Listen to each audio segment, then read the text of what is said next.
Welcome back, you dopamine-chasing mammals. Look at your wallet. Empty, isn't it? Or maybe you're staring at a crypto chart that's redder than the devil's living room, asking yourself, why did I do that? Why did I think buying a digital picture of a bored monkey for the price of a real house was a good financial decision? Relax, you're not alone. And honestly, it's not entirely your fault. The urge to yeet your money out the window in hopes that it flies back with a bag of gold isn't just late-stage capitalism or Facebook ads targeting your insecurities. It is in your DNA. It's a glitch in the human brain software that has existed long before we even figured out how to wear pants. Today we are going on a chaotic roller coaster ride through time, from damp caves to the neon lights of Las Vegas, to answer one simple question: when did humanity decide to start flirting with Lady Luck? Spoiler alert, way earlier than you think. Let's rewind the clock about 40,000 years to the Paleolithic era. Meet Uga. Uga is having a bad day. He went out to hunt a woolly mammoth, but the mammoth hunted him instead, and now he's sitting in his cave, bored out of his mind. Uga spots a pile of leftovers from dinner, specifically the astragali, the knucklebones of a sheep or goat. Because of their weird shape, when you throw them, they can land on 4 different sides.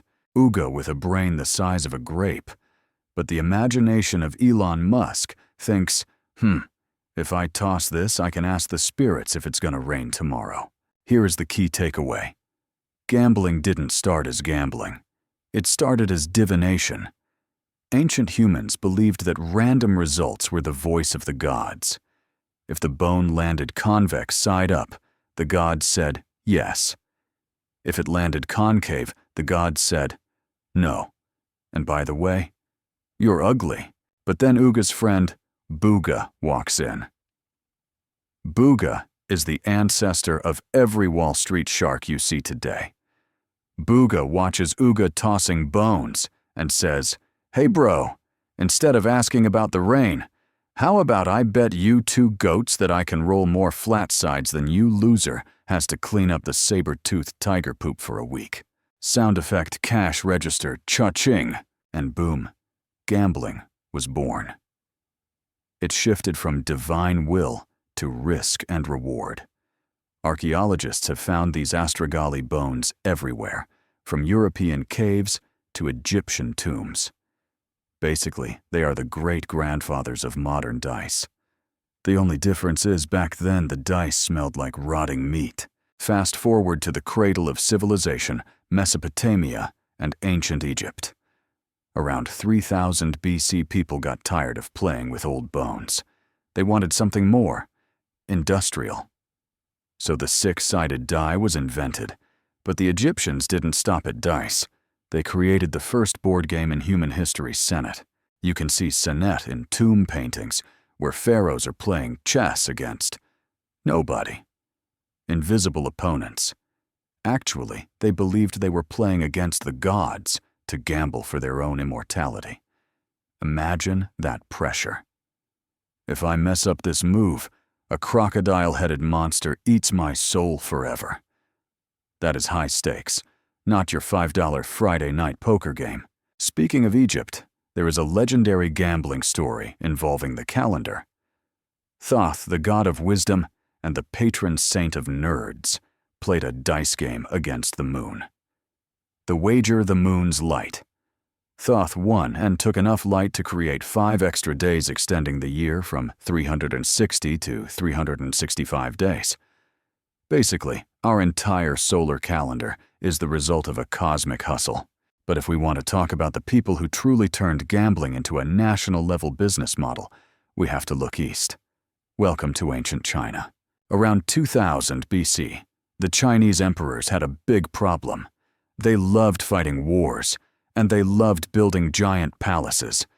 But the treasury was empty, and the peasants hated paying taxes. If they raised taxes again, the peasants would grab their pitchforks. So how do you take the people's money and make them smile while they hand it over? The answer, the lottery. That's right. The game Keno, originally called the White Pigeon Game, was invented during the Han Dynasty. The rules were simple.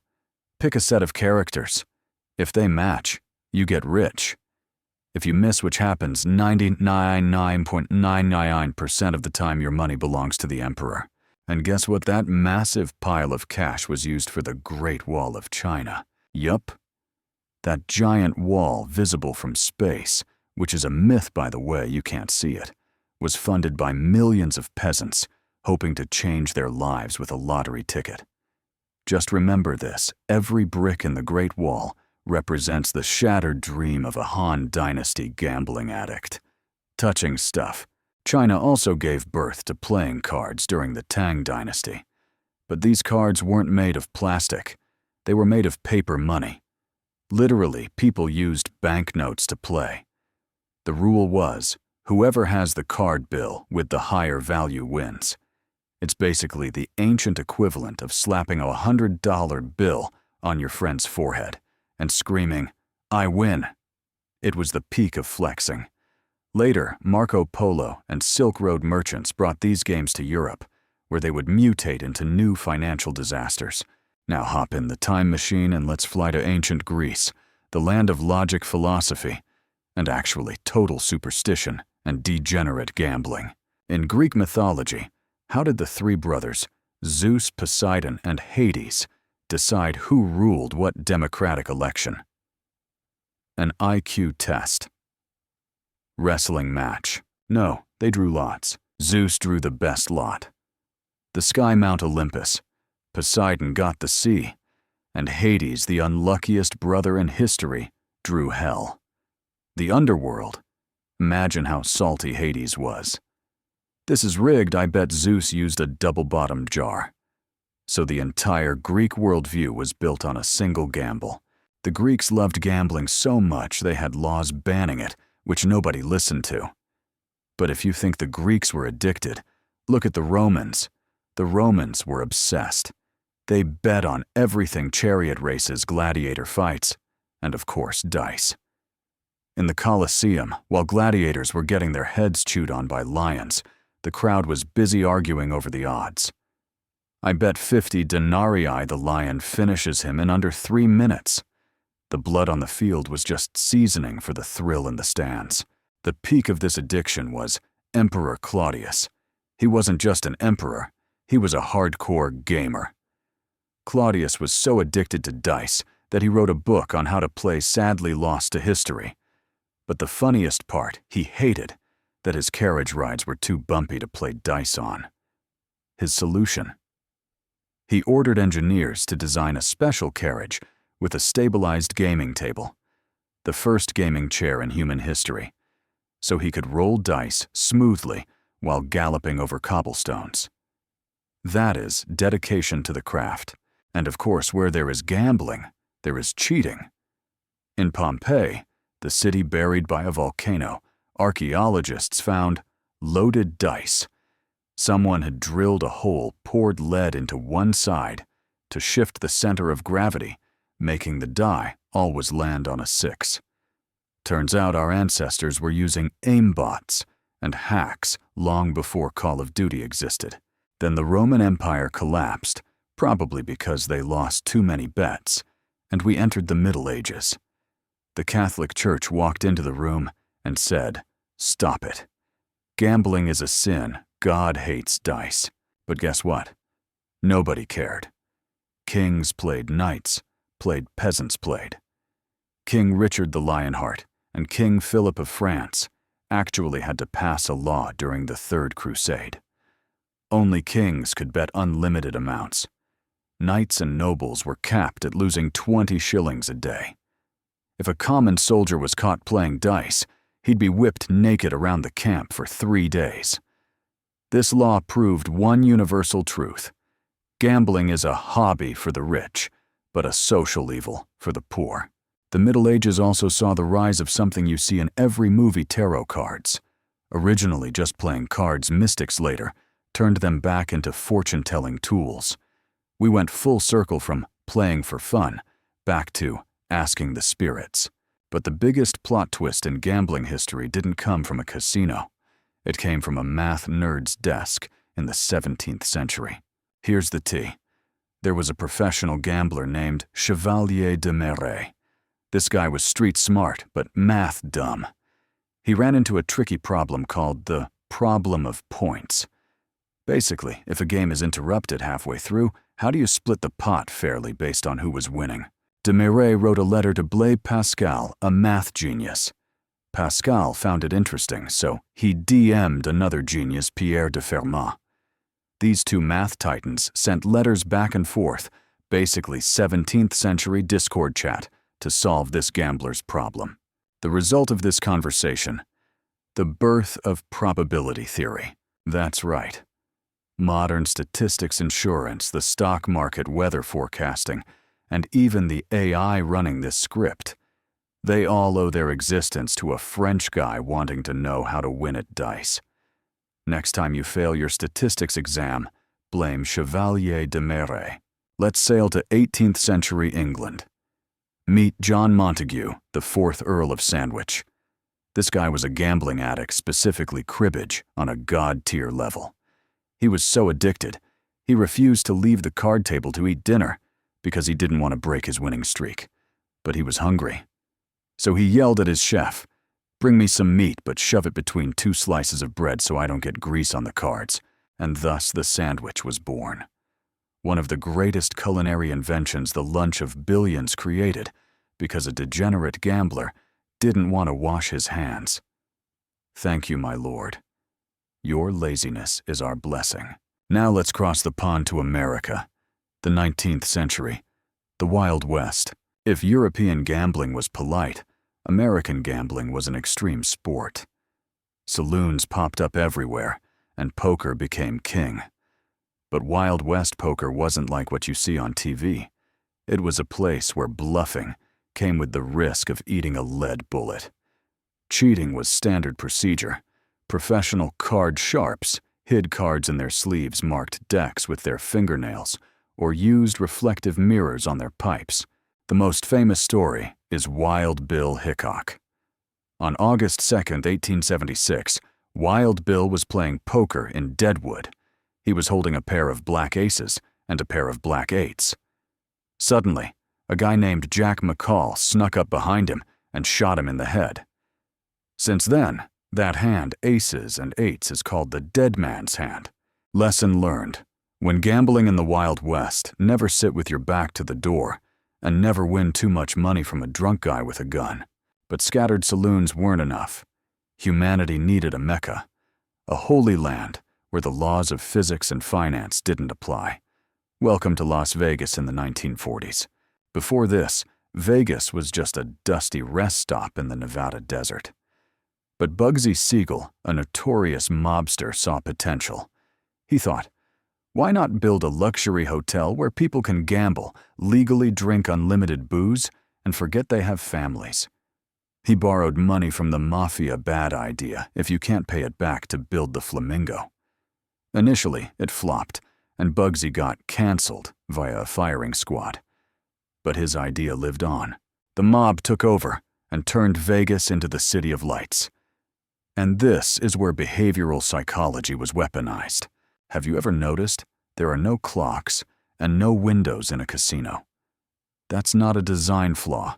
It's a trap. They want you to lose all concept of time. Is it 2 a.m. or 2 p.m.? Who cares? The artificial lights are always bright. The slot machines are always dinging to trigger a dopamine release. The carpets are intentionally ugly and chaotic, so your eyes don't look down, they look up at the games.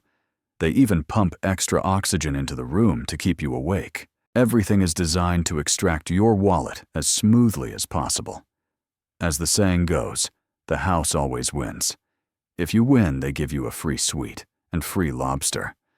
Once so you stay long enough to lose it all back. And then the internet arrived.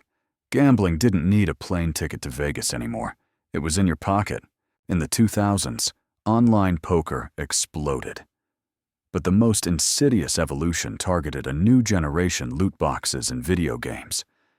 Game developers, hello EA, realized, why sell a game once for $60 when we can sell digital player packs for $5, but the user buys them 1,000 times. Basically, opening a loot box in FIFA or pulling gacha in Genshin Impact is gambling. You pay real money, get a random result, usually trash, with the hope of getting a rare item jackpot. The sound effects, the flashing lights, it's all copied directly from slot machine mechanics. The only difference is it's rated E for everyone. Parents see their kid playing a game and think, well, at least he's not smoking or doing drugs, while the kid is blasting the family credit card in a virtual casino. Even the modern financial market looks more like a casino every day. Crypto NFTs, meme stocks. When you buy a coin with a Shiba Inu dog on it because a billionaire tweeted about it, you are not investing. You are playing the lottery with candlestick charts. The line between Wall Street and Las Vegas is getting blurrier. The only difference is Wall Street guys wear suits and Vegas guys wear Hawaiian shirts. So what does the history of gambling teach us? It teaches us that humans are irrational creatures. We love the thrill. We love the hope of changing our lives overnight. From Uga in the cave, throwing sheep bones, to Chad in his bedroom, throwing Ethereum at monkey JPEGs, our nature hasn't changed. We always want to beat the odds, even though math has proven that the odds never lose. Gambling has pushed history in weird directions.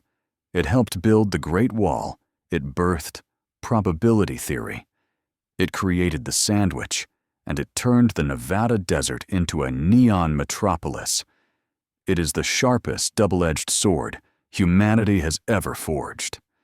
It can bring extreme joy when you win, and total destruction when you realize you bet the house deed to chase a loss. But one thing is certain. Whether you use sheep bones, paper cards, plastic chips, or Bitcoin, the universal law remains. Money is neither created nor destroyed. It simply transfers from the impatient to the house. If you found this video interesting and want to bet on your own intelligence, smash that subscribe button right now.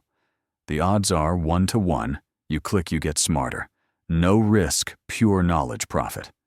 And if you don't click, well, don't blame me if Thoth curses your next gotcha pull. See you in the next chaotic history adventure. Peace.